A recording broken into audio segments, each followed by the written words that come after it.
This is Family Time 191. We're talking about active communication. And communication falls under our relationship skills, social emotional learning competency.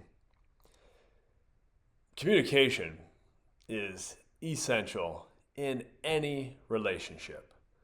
Obviously, with our friendships, with our romantic relationships, but even with like the passing interactions that we have in a given day.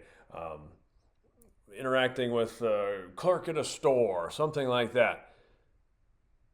Being able to effectively communicate, and we're using the term actively communicate, makes all the difference. Again, we're using the term actively communicate, active communication, because it's something we have to practice. It's something we have to work at. And we're going to discuss the idea of tactical empathy. This was a phrase coined by Chris Voss. Chris Voss was an FBI hostage negotiator. He's actually originally from Iowa, went to Iowa State for his undergrad stuff, and then I think went on to Harvard and became an FBI hostage negotiator. Since his time working for the FBI, he wrote a book called Never Split the Difference. He's done a ton of public speaking on negotiation and communication strategies. I first became aware of him. I took an online masterclass taught by Chris Voss, and it was really, really interesting. There was a lot of really good stuff in there, some of which we'll detail a little bit more in class. But I love this idea of tactical empathy. And tactical empathy is the idea of trying to empathize with people. That's something we talk about a lot, trying to see things from other people's perspectives, see the world from their shoes and walk around for a little while. And using that to more effectively communicate.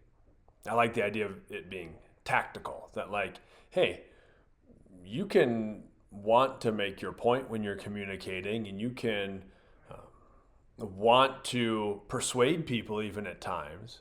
But the best way to do that is to lean into empathy, is to not sit and scream your perspective at someone else, because that just causes them to dig in their heels and push back against you, but to meet that person at the needs they're trying to meet. We discussed that a little bit last week. We were talking about biases. If you can understand the human needs that all people are trying to meet, and try to parse out what need the other person is trying to meet, we can meet them at that level. And that really leads to much more effective communication. And without a doubt, I'm not always a great communicator, but I think it helps when you can sit and try to think about things from that viewpoint. You know, I've talked about in class, my wife and I, if we're communicating, we have a little different style of communication sometimes, and that comes from like just our personalities and maybe the needs that we're trying to meet at different times.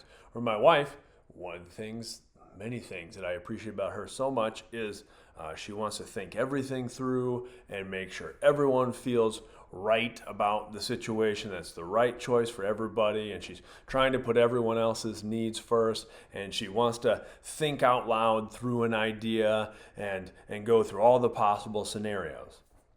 And I sometimes a little more like, we're just going to make one decision now, and we're going to make that decision right, but we're just making a decision, rip and run, here we go. And sometimes then we have to communicate that. Where if I'm trying to use tactical empathy, I'm trying to recognize like, okay, like we'll even have this conversation. I know you want to talk this through and make sure everybody feels good about this. And I really love how you put everybody else first.